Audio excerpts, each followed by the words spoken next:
Oi, bonitas e bonitos, tudo bom com vocês? Começando mais uma Quinta Misteriosa aqui no canal. Se você é novo por aqui e ainda não tá inscrito, aproveita e já se inscreve aqui embaixo, que tem vídeo novo toda segunda e toda quinta pra vocês. Playlist completa com todos os casos que eu já contei, são mais de 400 casos pra maratonar, vai estar aqui na descrição. Quinta Misteriosa também é podcast pra ouvir quando e onde quiser. E não esquece de me acompanhar nas redes sociais que eu vou deixar aqui na tela pra vocês. Me sigam por lá que tem conteúdo extra. E agora, bora começar o caso de hoje.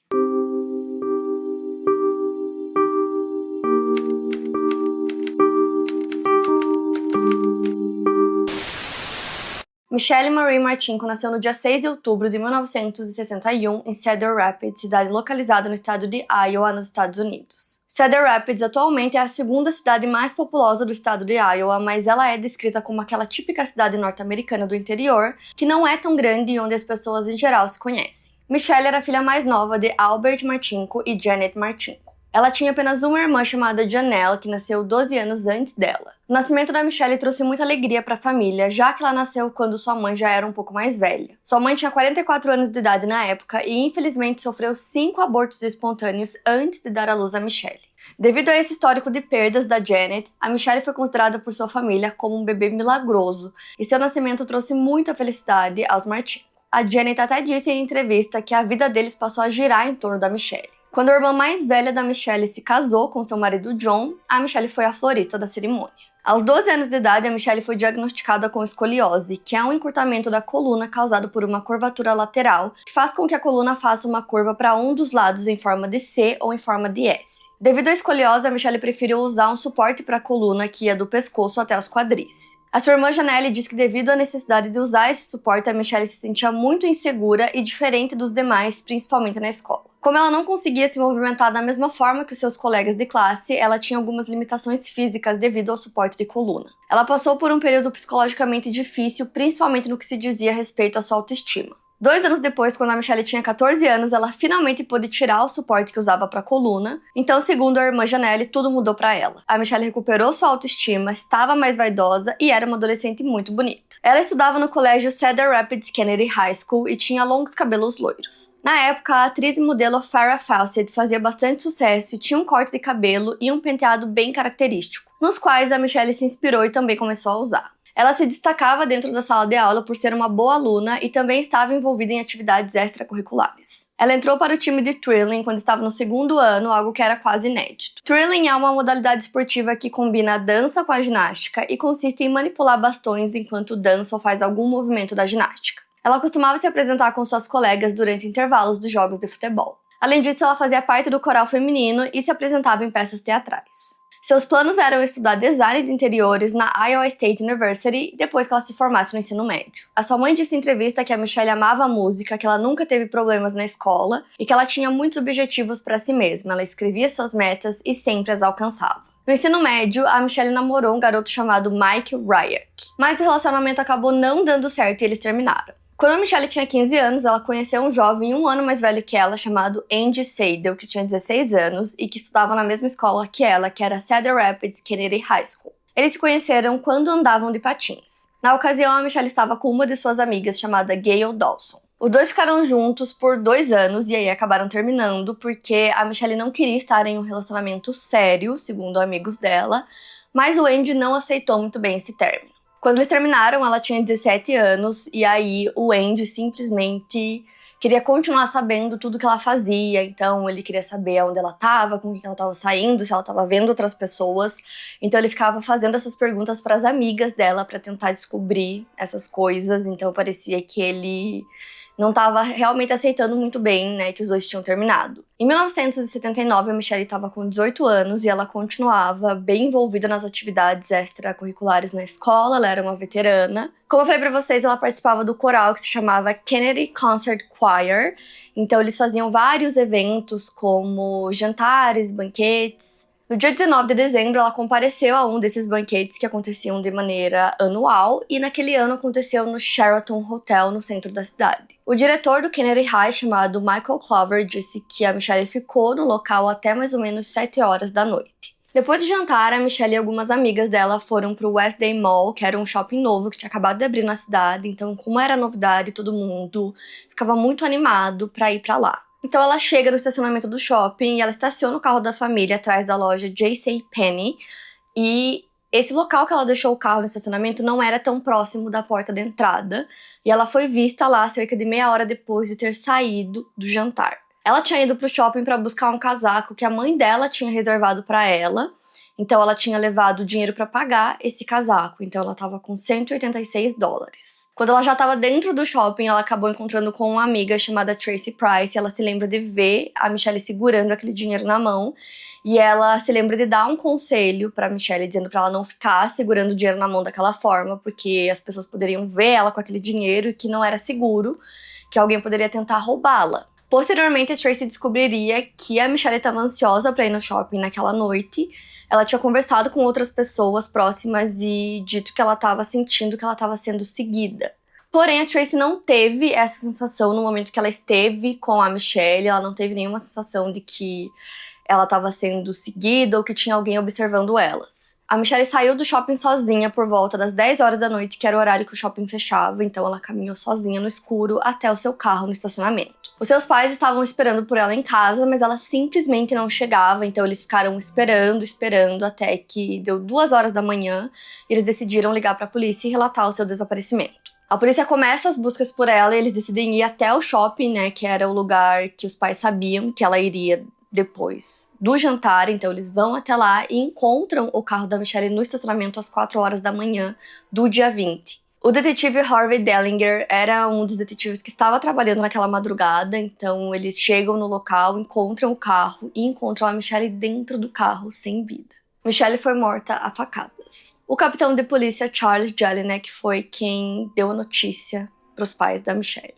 Naquele dia, a Michelle usava um casaco de pelo de coelho, então tinha pelos por todo o carro. Ela foi encontrada de costas no banco do passageiro. Havia muito sangue na cena e ela levou ao todo 30 facadas. Ela tinha vários ferimentos defensivos nas mãos, o que levou os detetives a acreditar que ela tentou se proteger e se defender da melhor forma que pôde. A arma do crime não estava na cena e não foi recuperada. Logo no início da investigação, parecia que o ataque à Michelle tinha sido algo muito pessoal. Além disso, ela não foi abusada e, como eu falei pra vocês, ela tinha aquela quantia em dinheiro com ela pra pegar o casaco, mas por algum motivo ela não pegou o casaco e o dinheiro ainda estava lá. Isso quer dizer que o culpado não levou absolutamente nada. A partir das evidências observadas, a polícia percebeu que tudo aconteceu dentro do carro porque não havia nenhuma evidência na parte de fora. Não foram encontradas impressões digitais dentro do veículo, então a polícia acreditava que o assassino protegeu as mãos de alguma forma justamente para não deixar as impressões por lá. Foram encontradas marcas de luvas de borracha na parte externa do veículo. Isso confirmou a hipótese de que o assassino estava realmente tentando proteger a sua identidade. Além disso, haviam marcas de luvas dentro do carro com sangue. Na época, não haviam tantos recursos de tecnologia, principalmente quando se trata de DNA, algo que sabemos que atualmente é muito utilizado em qualquer investigação. Como parecia ser um crime cometido por alguém que tivesse alguma intimidade com a Michelle, a polícia se voltou para falar com aqueles que eram próximos a ela. Assim que souberam que o Andy, o ex-namorado da Michelle, parecia não ter superado bem o término deles, as autoridades o trouxeram para um interrogatório. Além disso, o Andy também estava no mesmo shopping que a Michelle naquele dia, e isso acabou levantando ainda mais suspeitas contra ele. Em algum momento, ele estava no local do crime no dia em que ele aconteceu, e aí ele disse para a polícia que ele tinha um álibi porque logo que o shopping fechou, ele foi para casa e que a mãe dele podia confirmar, e ela confirmou. O detetive Matt Dellinger, que é filho de um dos detetives principais do caso, o detetive Harvey, ele acabou assumindo o caso anos depois do pai. Ele disse que mesmo ele tendo esse álibi, eles não deixaram de considerar ele um suspeito porque a mãe dele poderia apenas estar protegendo o filho. Porque era um álibi meio fraco, né? Ela poderia estar mentindo só para proteger ele. O outro ex-namorado da Michelle, o Mike, também foi considerado suspeito por um curto período de tempo. A amiga da Michelle, a Gail, disse que todos os homens que conheciam a Michelle, que estavam na vida dela de alguma forma, foram considerados suspeitos pela polícia e que eles queriam investigar todos eles. O Mike, ex-namorado da Michelle, foi interrogado pela polícia, só que ele estava estudando, né? Tava na faculdade, então quando o crime aconteceu, ele estava lá na faculdade a 160 quilômetros de distância, mas ele disse que foi interrogado e foi pressionado pela polícia. Ele disse que contou tudo que ele sabia para a polícia, mas que chegou um momento que parecia que eles não estavam acreditando nele, que chegaram até a mostrar algumas fotos da cena do crime para ele, e que aquilo para ele foi extremamente doloroso. Pouco depois, ele foi descartado como suspeito quando a polícia conseguiu confirmar que ele realmente estava na faculdade quando o crime aconteceu. Já o Andy continuou sendo considerado suspeito pela polícia, e aí no dia do funeral da Michelle, o comportamento dele acabou reforçando essas suspeitas da polícia e das pessoas em geral. A Gayle disse que ele estava muito emocionado durante o funeral, que ele chorava muito e que ele ficava debruçado sobre a Michelle, chegando até a soluçar. Em dado momento ele perguntou pra Gayle: eu preciso saber quem ela amava quando ela morreu. Ela amava eu ou o Mike? Apesar de muitas suspeitas em cima do Andy, a polícia não tinha nenhuma evidência concreta. Logo depois que ele se formou no ensino médio, ele foi servir a Marinha dos Estados Unidos. Mesmo sem qualquer prova contra ele, muitas pessoas acreditavam que ele era o culpado e isso se seguiu por muito tempo. As pessoas achavam que não ia demorar muito para que ele fosse preso, mas isso não aconteceu. Ao mesmo tempo que a polícia tinha essas suspeitas contra ele, eles também achavam que ela poderia ter sido morta por um completo estranho. O detetive Matt, que eu falei pra vocês que assumiu o caso uns anos depois, disse que ele acreditava que ela entrou, no estacionamento, entrou no carro dela e que ela ligou o carro, mas teve que esperar um pouco pro carro aquecer, já que era inverno, tava nevando, e que talvez nesse meio tempo acabou acontecendo o crime. Ele acredita que nesse tempo em que ela estava esperando o gelo derreter, o carro esquentar, chegou essa pessoa, conseguiu entrar no carro e cometeu o crime. A polícia decidiu divulgar uma descrição física da Michelle e das roupas que ela usava naquele dia para ver se alguém que estava no shopping tinha visto alguma coisa. Como eu falei, o shopping era novo, então tinha muitas pessoas indo no shopping.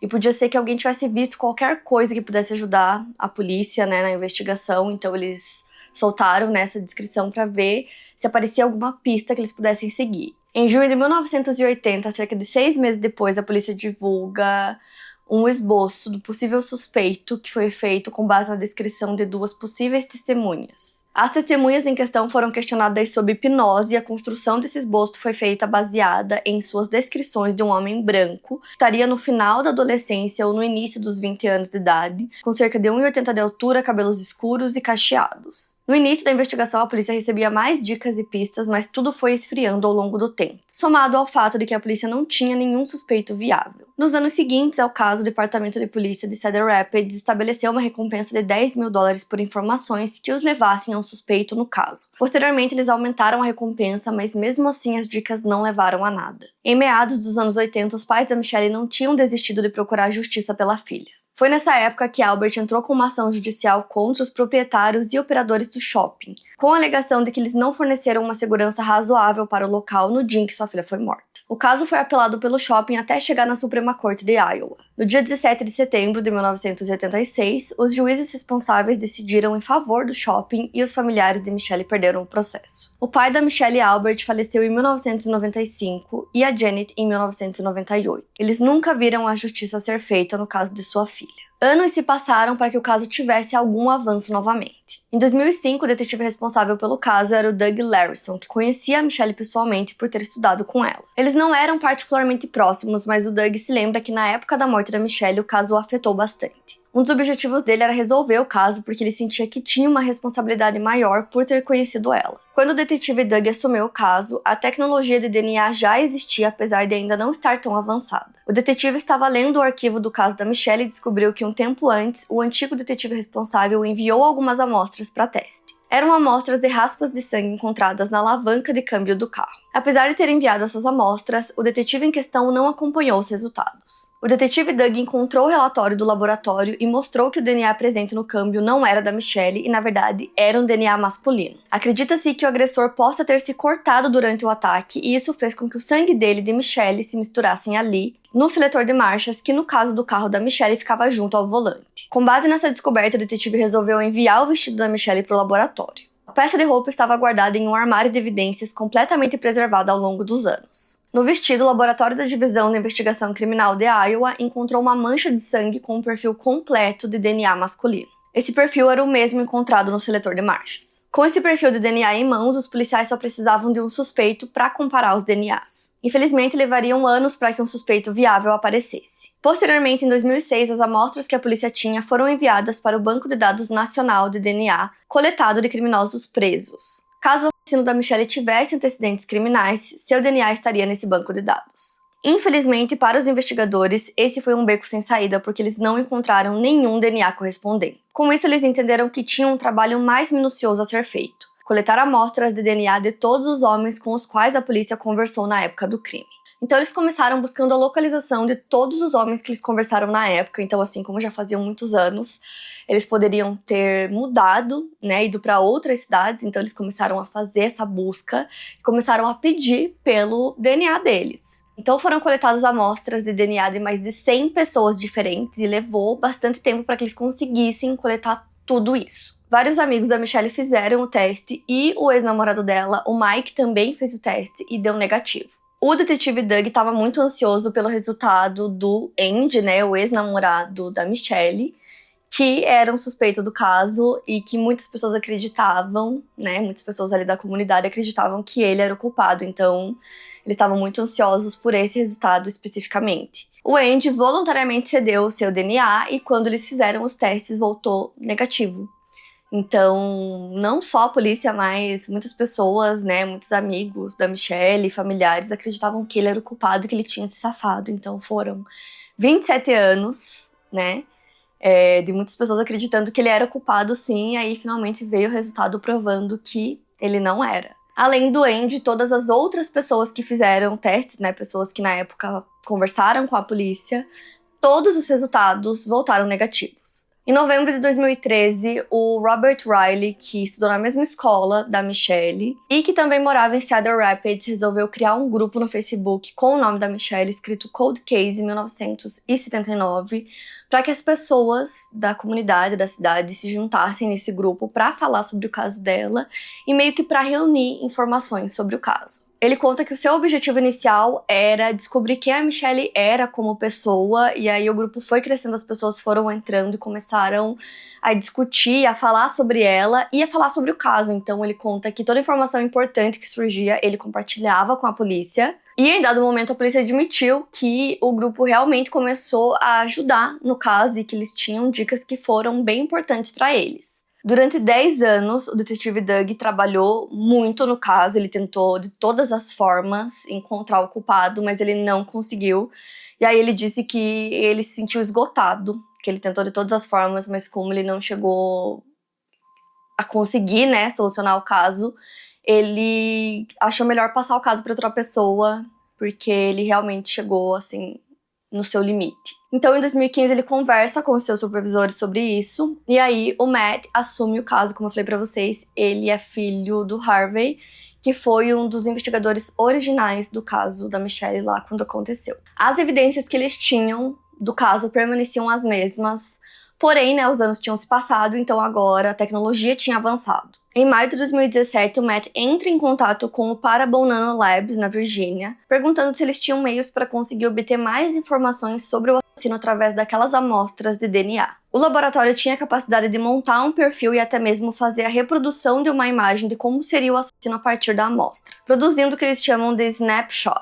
A partir desse snapshot produzido pela Parabon Nanolabs, a polícia agora tinha uma descrição mais precisa do assassino. Um homem branco, cabelo loiro, olhos azuis. Uma pessoa diferente daquela que as supostas testemunhas viram na noite do crime. Com essa imagem do provável assassino em mãos, o Departamento de Polícia de Cedar Rapids realizou uma coletiva de imprensa para divulgar a imagem. Diferentes esboços foram criados porque, apesar de saberem quais eram as características principais desse homem, eles não tinham ideia de qual era a sua idade ou de qual penteado ele usava no dia a dia. Cada esboço criado tinha um visual diferente, com o objetivo de refrescar a memória da população local na esperança de que alguém reconhecesse aquele homem. Depois da divulgação dos snapshots, a polícia recebeu muitas ligações de pessoas dando dicas. Segundo o detetive Matt, todas as dicas se relacionavam a todos os homens loiros de olhos azuis que já passaram pelo Iowa. Parecia que a investigação do caso estava voltando para um beco sem saída. Porém, em 2018, o caso Golden State Killer da Califórnia foi finalmente solucionado e resultou na prisão do criminoso Joseph DeAngelo. Essa notícia trouxe esperanças para o detetive Matt. Ele leu o artigo que falava sobre a prisão desse criminoso e notou que a matéria falava sobre um dos métodos utilizados para identificar ele, que foi a genealogia genética. Ele achou a técnica interessante e acreditou que ela poderia ser a resposta para sua investigação. Basicamente, a genealogia genética é um mapeamento do DNA que é capaz de montar uma árvore genealógica do DNA da família de um criminoso que o ajuda a facilitar sua identificação. O Parabon Nanolabs foi o responsável por fazer a genealogia genética no caso do assassino da Michelle. Eles pesquisaram correspondências em um banco de dados nacional público chamado GEDmatch, que tem pessoas que enviaram seu próprio DNA voluntariamente para traçar suas próprias árvores genealógicas pessoais. Em julho de 2018, as autoridades receberam um relatório que mostrava que o laboratório encontrou uma parente do assassino, uma mulher chamada Brandon Jennings, que morava em Vancouver, Washington, e que era a prima de segundo grau do assassino.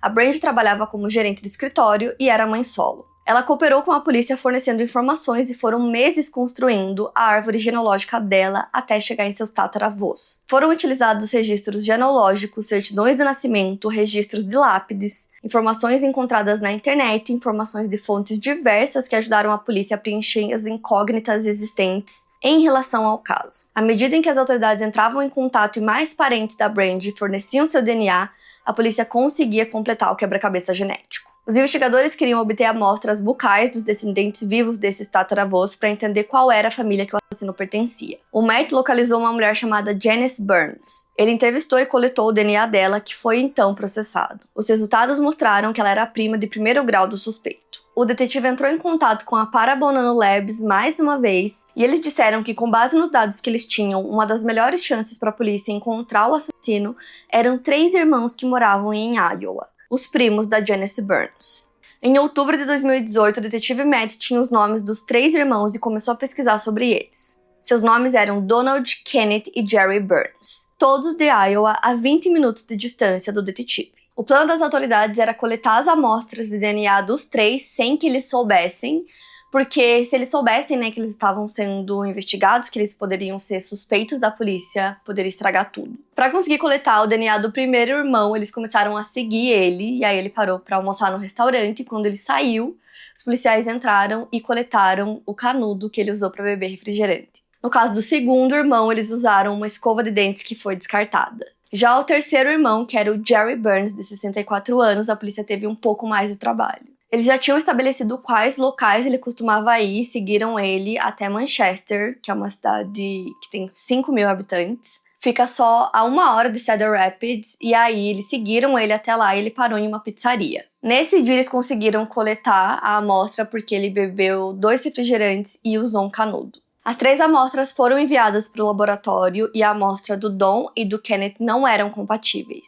Porém, a amostra do Jerry, que foi a mais difícil de conseguir, deu 100% de compatibilidade tanto com aquela amostra de sangue do carro quanto a amostra do vestido da Michelle. Depois também foi comparado aquele snapshot com uma foto do Jerry jovem e dava para ver as semelhanças com a foto. Mas o Jerry não tinha como ser um suspeito da polícia no caso, porque ele não tinha nenhuma conexão com a Michelle. Além disso, ele não tinha nenhuma ficha criminal, ele era casado, ele era um homem respeitado na comunidade, ele tinha 3 filhos, um pai de família. Inclusive, o Jerry era um empresário respeitado também, então o Matt resolveu ir conversar com ele lá na empresa dele, no dia do aniversário do caso da Michelle, que completava 39 anos já que o caso tinha acontecido. Então o Matt vai até o local usando uma câmera escondida em uma caneca de café para tentar obter uma confissão dele sem que ele soubesse, né, que estava sendo gravado. Mas o Jerry não confessou, ele disse que não fazia ideia de como o DNA dele foi parar no carro, né, numa cena de crime. Ele disse que já tinha frequentado o shopping com a família dele, mas que ele não lembrava quando. Ele pediu uma amostra de DNA que ele negou, só que ele tinha um mandado, né? Então aí ele teve que ceder a amostra de DNA. As mãos e braços dele também foram fotografados, porque como a arma do crime, a polícia acreditava que era um objeto pontiagudo. Eles nunca acharam, né, a arma do crime, então acredita-se que foi uma faca, apesar de não ter sido encontrado. Eles achavam que ele poderia ter algum tipo de cicatriz nos braços. Apesar dele negar a autoria do crime, o Matt tinha evidências suficientes para pedir a prisão do Jerry. Então ele foi preso e levado, e aí ele foi levado pelo Matt no carro, e tinha mais uma câmera escondida no carro que foi gravando a conversa dos dois. Durante a conversa, o Jerry mencionou algo sobre esquecer ou bloquear eventos traumáticos. O detetive pergunta se era possível que algo assim tivesse acontecido e o Jerry simplesmente não se lembrasse. Sua resposta foi a de que ele tinha certeza que algo assim era possível bloquear da memória. Pro Matt, no segundo em que o Jerry se negou a dar uma explicação plausível pro caso, ele sabia que eles tinham pegado o cara certo. Como eu falei pra vocês, o pai e a mãe da Michelle já tinham falecido, mas a Janelle, a irmã dela, ainda estava viva. Então, quando ela ficou sabendo que eles tinham encontrado, né, o cara, que ele tinha sido preso, ela disse que ela e o marido já tinham perdido a esperança há muito tempo, então pra ela foi tudo muito chocante. Pra família do Jerry também foi algo bem chocante, eles não conseguiam acreditar, né, principalmente os filhos, que o pai tinha sido capaz de cometer um crime daqueles. Falando um pouco sobre o Jerry, ele tem uma empresa de revestimento em pó, ele era casado, tinha 2 filhos. Na época do caso da Michelle, ele tinha 25 anos de idade. Apesar de não conseguirem estabelecer uma real conexão entre ele e a Michelle, o DNA dele estava na cena do crime. Depois de sua prisão, ele foi investigado e no computador dele, os detetives encontraram várias pesquisas muito esquisitas. Em fevereiro de 2020 aconteceu o julgamento. O juiz concedeu que o caso fosse julgado em Davenport, Iowa, a cerca de 1 hora de distância de Cedar Rapids, por conta do burburinho que ocorria na cidade em relação ao caso. O promotor responsável pela acusação foi o Nick Maybanks, que sentia que tinha muita responsabilidade sobre seus ombros, porque foi um caso que atravessou gerações em Cedar Rapids e todos queriam que fosse solucionado. Vários amigos da Michelle foram chamados para depor. Desde o começo, a promotoria enfrentou alguns desafios em relação à apresentação do caso, porque já haviam se passado 40 anos. Como eles não tinham uma confissão, eles não sabiam exatamente o que tinha acontecido naquela noite ou qual era a exata linha do tempo dos acontecimentos. Além disso, haviam circunstâncias sobre o assassino que não faziam muito sentido. O Jerry não tinha antecedentes criminais conhecidos pelas autoridades e aparentemente não tinha conexão com a Michelle. Mas a natureza do crime cometido sempre pareceu ser muito pessoal, tanto pela proximidade do assassino com a vítima quanto pela violência. As autoridades não conseguiram construir a história do crime, tinha apenas o DNA que indicava o criminoso. A Jennifer Burns, que é filha do Jerry, disse ao programa 48 Hours sobre o caso que a polícia queria uma explicação para como o DNA dele chegou ao local, mas 40 anos depois, como ele poderia explicar. Tanto a Jennifer quanto seu irmão Don não acreditam que o pai seja o real culpado. Mas a promotoria diz que eles possuem a evidência de DNA e que existe uma chance em 100 bilhões de que possa ser outra pessoa, ou seja, ele quis dizer que é praticamente impossível, considerando que o planeta tem 8 bilhões de pessoas, um número bem menor do que essas chances. Para o advogado de defesa Leon Spice, as evidências de DNA não são infalíveis e podem haver erros. Um dos recursos utilizados pela promotoria no julgamento foi o testemunho de um homem que se tornou amigo do Jerry na prisão, chamado Michael Allison. O Michael foi preso por crimes relacionados a drogas e, conforme ganhou intimidade com o Jerry, ele perguntou para ele diretamente se ele tinha cometido o crime. A sua resposta foi: "Não posso falar sobre isso." Porém, o Jerry fez algumas alegações relevantes. Michael disse que sentia que o Jerry não se importava com o que acontecesse no caso dele, porque ele já tinha vencido, já que ele teve a oportunidade de estar com sua família por todos esses anos e viver sua vida como um homem livre.